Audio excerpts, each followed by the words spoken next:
back to the Fourth Way Podcast. Today we are going to look at the rebuttal, which says that Paul invoked his Roman citizenship. Therefore, we should embrace our citizenship with whatever country it is in which we reside. So first, I want to be clear that by viewing governments as usurpers of God, I am not saying that they do only bad things. I think that's a common misconception that people have about Reformed doctrine of total depravity. Total depravity does not mean utter depravity. We are depraved in all parts of our being and tainted by sin, but that doesn't mean that we are always as sinful as we could be. The same thing is true of government. The government builds schools and roads, which do some great things for human flourishing, but that doesn't mean we support the government as an institution. It doesn't make the governments good. Planned Parenthood performs many good services and procedures for women in need, yet conservative Christians don't support them.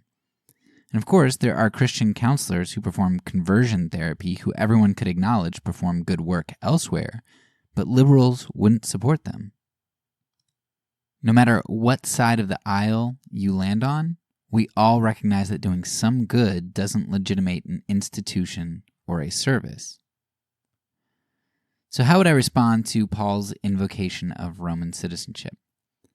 First, I'll say that just because Paul did something doesn't mean that he should have. Paul and Barnabas fight about Mark and split ways. Abraham impregnated his slave without rebuke. David was polygamous without rebuke. The Bible describes a lot of events which aren't prescribed for us. That being said, I don't think I have a problem with Paul invoking Roman citizenship. We give the analogy quite often that Christians are to be ambassadors to the world. We know that ambassadors to other countries get plenty of benefits. Just because one does not consider themselves a primary citizen of a country doesn't mean that they don't get to have access to any of their laws and structures. If you are assaulted while in another country, you would have recourse in their court system despite not being a citizen. So honestly, I just don't find this rebuttal very meaningful at all. Paul had access to Roman citizenship, and when he was put into the Roman courts, which I think is important to emphasize, he didn't invoke the courts as he says not to do in 1 Corinthians 6. He was thrown into the court system. And when he was, he simply held their system to its own standards to try to get a fair trial.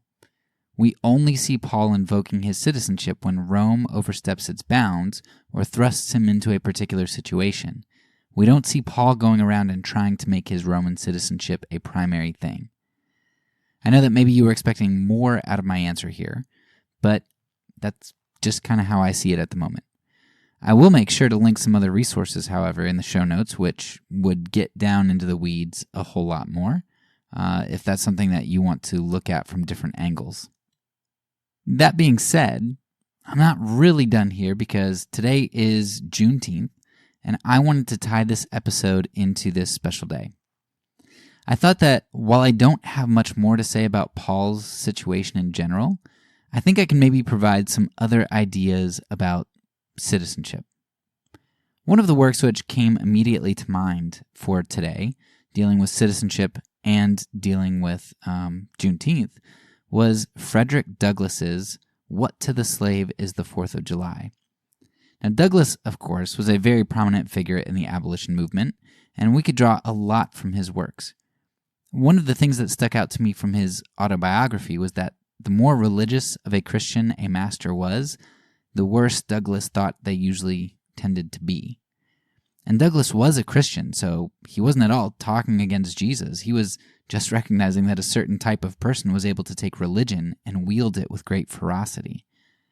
I think you see this beautifully in the movie The Book of Eli. It's such a good depiction of how various groups attempt to use power and knowledge. But anyway, What to the Slave is the 4th of July is a great piece because it's going to get at this idea of citizenship that we talked about today. So let me go ahead and read Douglas's work, and then I want to draw some conclusions from it at the end. What to the Slave is the 4th of July. Fellow citizens, I'm not wanting in respect for the fathers of this republic. The signers of the Declaration of Independence were brave men. They were great men, too, great enough to give frame to a great age. It does not often happen to a nation to raise at one time such a number of truly great men. The point from which I am compelled to view them is not, certainly, the most favorable, and yet I cannot contemplate their great deeds with less than admiration. They were statesmen, patriots, and heroes, and for the good they did and the principles they contended for, I will unite with you to honor their memory. Fellow citizens, pardon me, allow me to ask, why am I called upon to speak here today? What have I, or those I represent, to do with your national independence? Are the great principles of political freedom and of natural justice embodied in that Declaration of Independence extended to us? And am I, therefore, called upon to bring our humble offering to the national altar and to confess the benefits and express devout gratitude for the blessings resulting from your independence to us? Would to God, both for your sakes and ours, that an affirmative answer could be truthfully returned to these questions. Then would my task be light and my burden easy and delightful. For who is there so cold that a nation's sympathy could not warm him? Who so obdurate and dead to the claims of gratitude that would not thankfully acknowledge such priceless benefits? Who so stolid and selfish that would not give his voice to swell the hallelujahs of a nation's jubilee when the chains of servitude had been torn from his limbs? I am not that man. In a case like that, the dumb might eloquently speak, and the lame man leap, as in heart. But such is not the state of the case. I say it with a sad sense of the disparity between us. I am not included within the pale of glorious anniversary. Your high independence only reveals the immeasurable distance between us. The blessings in which you this day rejoice are not enjoyed in common. The rich inheritance of justice, liberty, prosperity, and independence bequeathed by your fathers is shared by you, not by me. The sunlight that brought light and healing to you has brought stripes and death to me. This 4th of July is yours, not mine. You may rejoice. I must mourn. To drag a man in fetters into the grand illuminated temple of liberty and call upon him to join you in joyous anthems were inhuman mockery and sacrilegious irony. Do you mean, citizens, to mock me by asking me to speak today? If so, there's a parallel to your conduct. And let me warn you that it is dangerous to copy the example of a nation whose crimes, towering up to heaven, were thrown down by the breath of the Almighty, bearing that nation in irrevocable ruin. I can today take up the plaintive lament of a peeled and woe-smitten people. By the rivers of Babylon, there we sat down. Yea, we wept when we remembered Zion. We hanged our harps upon the willows in the midst thereof. For there they that carried us away captive required of us a song, and they who wasted us required of us mirth, saying, Sing us one of the songs of Zion. How can we sing the Lord's song in a strange land? If I forget thee, O Jerusalem, let my right hand forget her cunning. If I do not remember thee, let my tongue cleave to the roof of my mouth.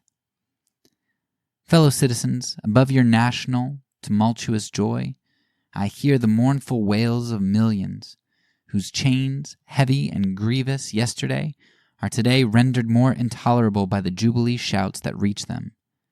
If I do forget, if I do not faithfully remember those bleeding children of sorrow this day, may my right hand forget her cunning, and my tongue cleave to the roof of my mouth. To forget them, to pass lightly over their wrongs, and to chime in with the popular theme would be treason most scandalous and shocking, and would make me a reproach before God and the world. My subject, then, fellow citizens, is American slavery. I shall see this day in its popular characteristics from the slave's point of view. Standing there identified with the American bondman, making his wrongs mine, I do not hesitate to declare with all my soul that the character and conduct of this nation never looked blacker to me than on this 4th of July. Whether we turn to the declarations of the past or to the professions of the present, the conduct of the nation seems equally hideous and revolting. America is false to the past, false to the present, and solemnly binds herself to be false to the future. Standing with God and the crushed and bleeding slave on this occasion, I will, in the name of humanity which is outraged, in the name of liberty, which is fettered, in the name of the Constitution and the Bible, which are disregarded and trampled upon, dare to call in question and to denounce, with all the emphasis I can command, everything that serves to perpetuate slavery, the great sin and shame of America. I will not equivocate. I will not excuse. I will use the severest language I can command, and yet not one word shall escape me that any man whose judgment is not blinded by prejudice, or who is not at heart a slaveholder, shall not confess to be right and just. But I fancy I hear some of my audience say, "It is just in this circumstance that you and your brother abolitionists fail to make a favorable impression on the public mind. Would you argue more and denounce less? Would you persuade more and rebuke less? Your cause would be much more likely to succeed. But I submit, where all is plain there is nothing to be argued. What point in the anti-slavery creed would you have me argue? On what branch of the subject do people of this country need light? Must I undertake to prove that the slave is a man? That point is conceded already. Nobody doubts it. The slaveholders themselves acknowledge it in the enactment of laws for their government. They acknowledge it when they punish disobedience on the part of any slave. There are 72 crimes in the state of Virginia which, if committed by a black man, no matter how ignorant he be, subject him to the punishment of death, while only 2 of the same crimes will subject a white man to the like punishment. What is this but the acknowledgement that the slave is a moral, intellectual, and responsible being? The manhood of the slave is conceded. It is admitted in the fact that Southern statute books are covered with enactments forbidding, under severe fines and penalties, the teaching of the slave to read or to write. When you can point to any such laws in reference to the beasts of the field, then I may consent to argue the manhood of the slave. When the dogs in your streets, when the fowls of the air, when the cattle on your hills, when the fish of the sea and the reptiles that crawl shall be unable to distinguish the slave from a brute, then will I argue with you that the slave is a man. For the present, it is enough to affirm the equal manhood of the Negro race. Is it not astonishing that while we are plowing, planting, and reaping, using all kinds of mechanical tools, erecting houses, constructing bridges, building ships, working in metals of brass, iron, copper, silver, and gold, that while we are reading, writing, and ciphering, acting as clerks, merchants, and secretaries, having among us lawyers, doctors, ministers, poets, authors, editors, orators, and teachers, that while we are engaged in all manner of enterprises common to other men, digging gold in California, capturing the whale in the Pacific, feeding sheep and cattle on the hillside, living, moving, acting, thinking, planning, living in families as husbands, wives, and children, and above all, confessing and worshiping the Christian's God, and looking hopefully for life and immortality beyond the grave, we are called upon to prove that we are men. Would you have me argue that man is entitled to liberty, that he is the rightful owner of his own body? You have already declared it. Must I argue the wrongfulness of slavery? Is that a question for Republicans? Is it to be settled by the rules of logic and argumentation, as a matter beset with great difficulty involving a doubtful application of the principle of justice, hard to be understood? How should I look today in the presence of Americans, dividing and subdividing a discourse to show that men have a natural right to freedom? Speaking of it relatively and positively, negatively and affirmatively, to do so would be to make myself ridiculous and to offer an insult to your understanding. There is not a man beneath the canopy of heaven that does not know that slavery is wrong for him. What am I to argue? That it is wrong to make men brutes, to rob them of their liberty, to work them without wages, to keep them ignorant of their relations to their fellow men, to beat them with sticks, to flay their flesh with the lash, to load their limbs with irons, to hunt them with dogs, to sell them at auction, to sunder their families, to knock out their teeth, to burn their flesh, to starve them into obedience and submission to their masters? Must I argue that a system thus marked with blood and stained with pollution is wrong? No, I will not. I have better employment for my time and strength than such arguments would imply. What, then, remains to be argued? Is it that slavery is not divine? That God did not establish it? That our doctors of divinity are mistaken? There's blasphemy in the thought. That which is inhuman cannot be divine. Who can reason on such a proposition? They that can may. I cannot. The time for such argument is past. At a time like this, scorching irony, not convincing argument, is needed. Oh, had I the ability and could reach the nation's ear, I would, today, pour out a fiery stream of biting ridicule, blasting reproach, withering sarcasm, and stern rebuke. For it is not light that is needed, but fire. It is not the gentle shower, but thunder. We need the storm, the whirlwind, and the earthquake. The feeling of the nation must be quickened. The conscience of the nation must be roused. The propriety of the nation must be startled. The hypocrisy of the nation must be exposed, and its crimes against God and man must be proclaimed and denounced. What to the American slave is your 4th of July? I answer, a day that reveals to him more than all other days in the year the gross injustice and cruelty to which he is the constant victim. To him your celebration is a sham, your boasted liberty an unholy license, your national greatness swelling vanity. Your sounds of rejoicing are empty and heartless, your denunciation of tyrants brass-fronted impudence, your shouts of liberty and equality hollow mockery, your prayers and hymns, your sermons and thanksgivings, with all your religious parade and solemnity are, to him, mere bombast, fraud, deception, impiety, and hypocrisy. A thin veil to cover up crimes which would disgrace a nation of savages. There is not a nation on the earth guilty of practices more shocking and bloody than are the people of the United States at this very hour.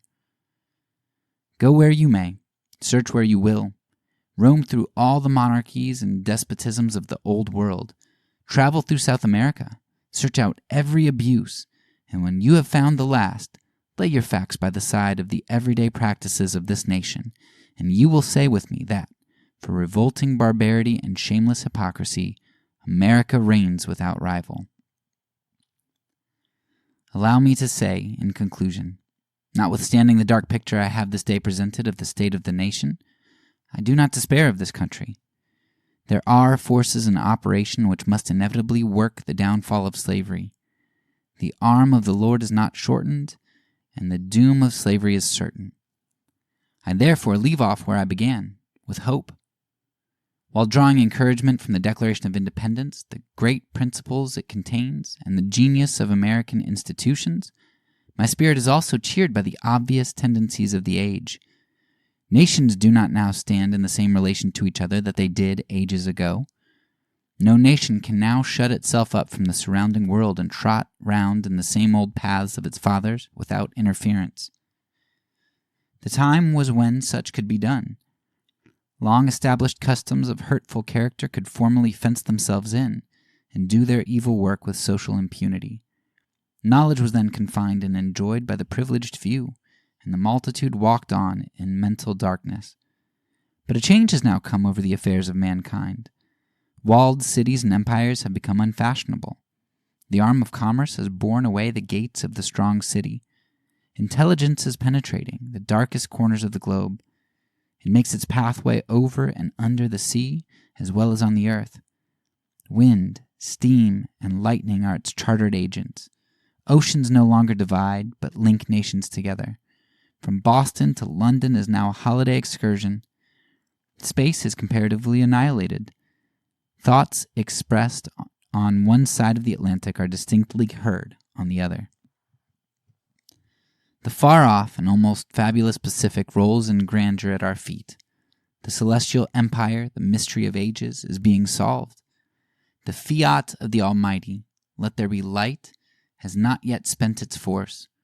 No abuse, no outrage, whether in taste, sport, or avarice, can now hide itself from the all-pervading light. The iron shoe, the crippled foot of China, must be seen in contrast with nature. Africa must rise and put on her yet unwoven garment.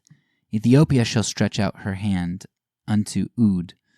In the fervent aspirations of William Lloyd Garrison, I say, Let every heart join in saying, God speed the year of Jubilee, the wide world o'er, when from their galling chains set free, the oppressed shall vilely bend the knee, and wear the yoke of tyranny like brutes no more. That year will come and freedom's reign to man his plundered rights again restore. God speed the day when human blood shall cease to flow, in every clime be understood the claims of human brotherhood, and each return for evil good, not blow for blow. That day will come, all feuds to end, and change into a faithful friend each foe. God speed the hour, the glorious hour, when none on earth shall exercise a lordly power, nor in a tyrant's presence cower, but to all manhood stature tower by equal birth. That hour will come to each, to all, and from his prison house to thrall go forth. Until that year, day, hour arrive, with head and heart and hand I'll strive to break the rod and rend the gyve, the spoiler of his prey deprive. So witness heaven, and never from my chosen post, whate'er the peril or the cost, be driven.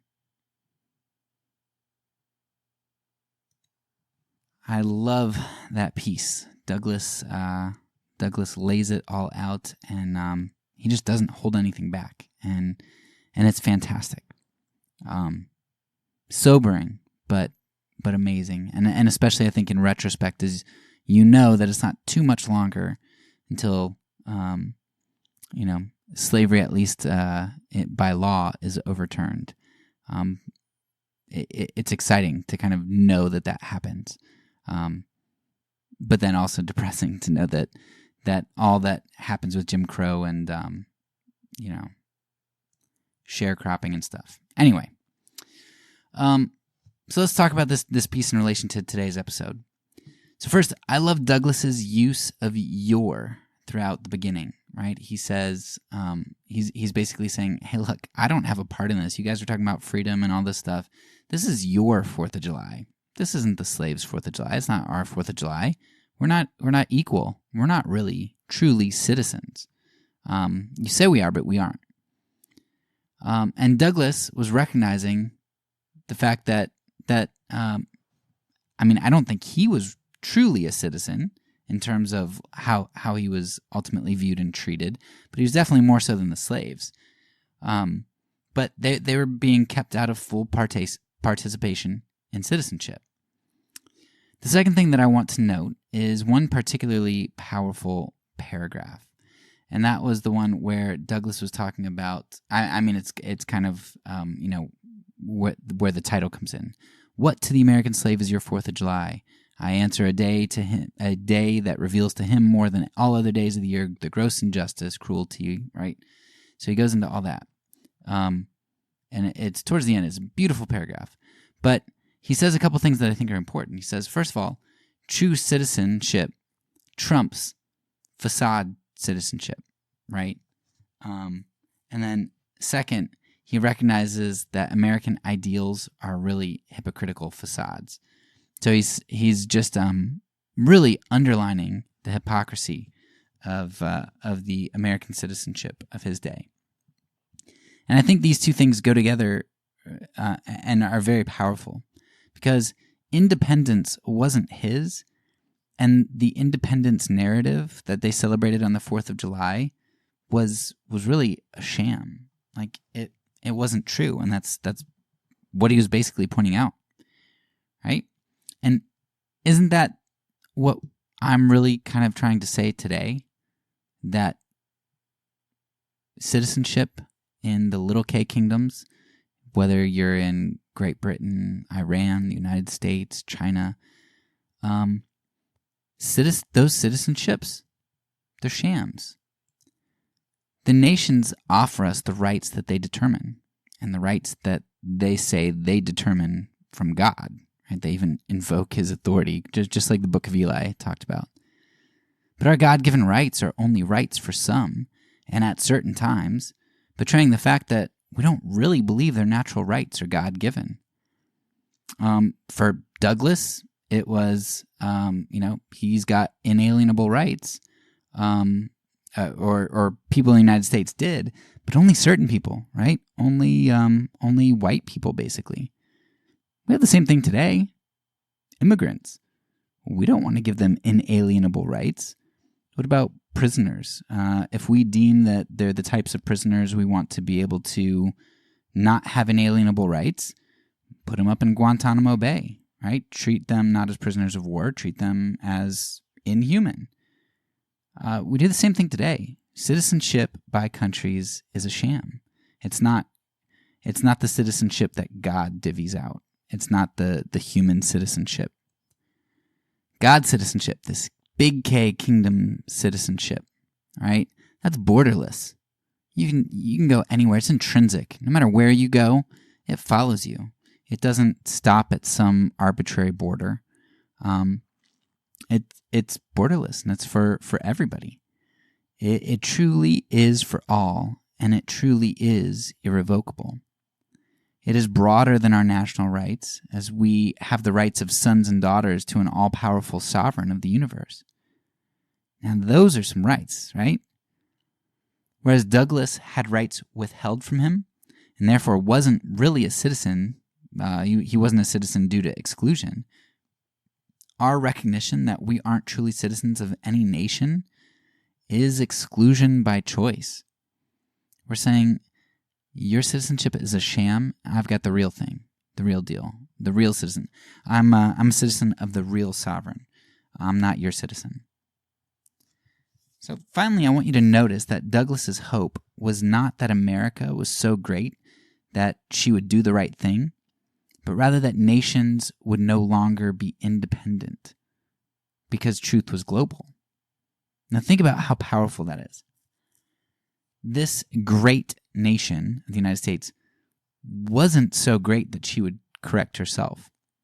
She would only become good as truth could flow more globally, and as other nations saw what was going on, evil would be more likely to be kept in check.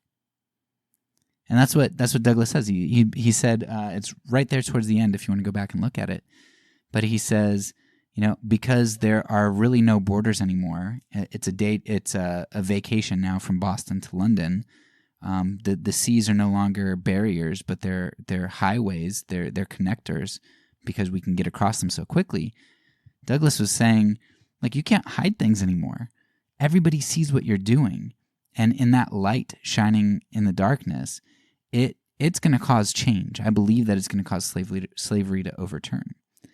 So Douglas, it's not something intrinsic to the United States that makes the United States get rid of slavery. It's really the outside pressure is what Douglas is arguing for. And what we talk about with, in regard to the civil rights movement and voting rights and that kind of stuff, we saw in our CRT episode, way back. They argue that nations really only legislate when, for a couple of reasons, but one of those reasons is when you have outside pressure. And so when we're kind of fighting with atheist, ungodly Soviet Russia, it looked really bad to have these human rights violations against African Americans, against black people.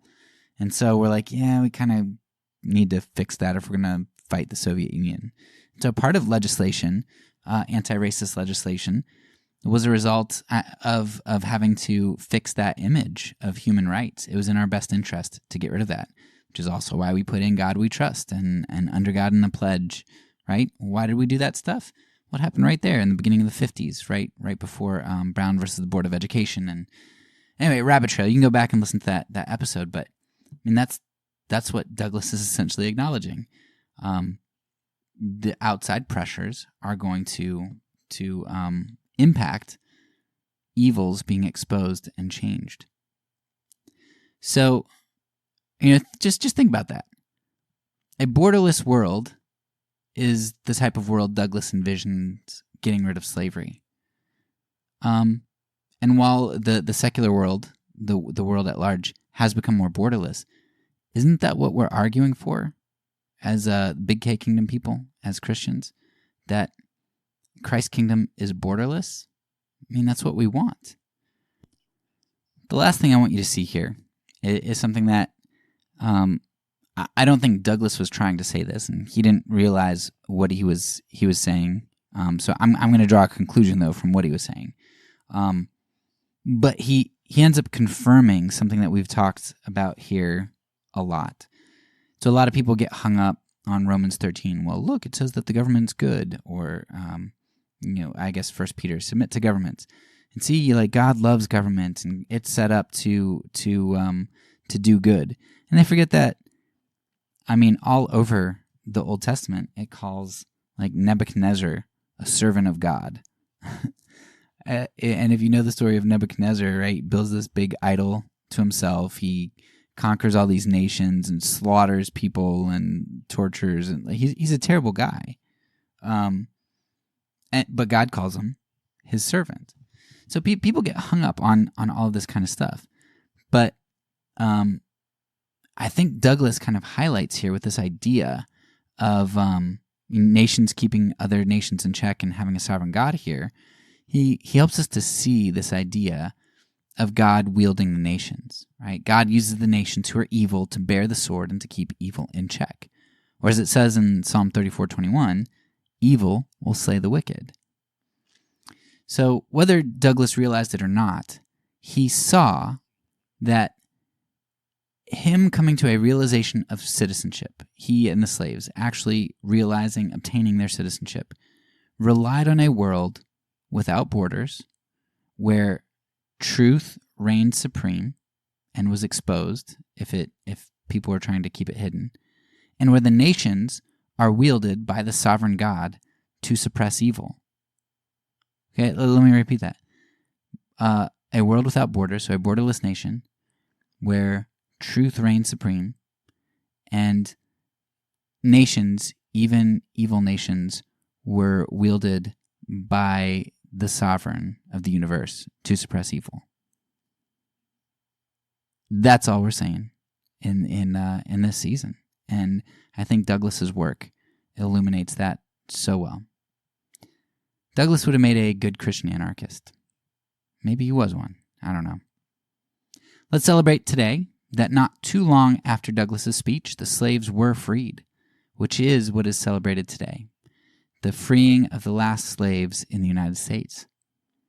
But let's also keep in mind that those who serve any other king besides our God and King Jesus Christ himself are still in bondage to this pseudo-citizenship of petty kingdoms with hypocritical facades and false citizenship. But the Declaration of Freedom has been given. The gospel has been brought. The kingdom is here. You are free indeed if you hear and accept that Jesus has freed you. And that's good news, so spread the word. No king but Christ. That's all for now. So peace, and because I'm a pacifist, when I say it, I mean it.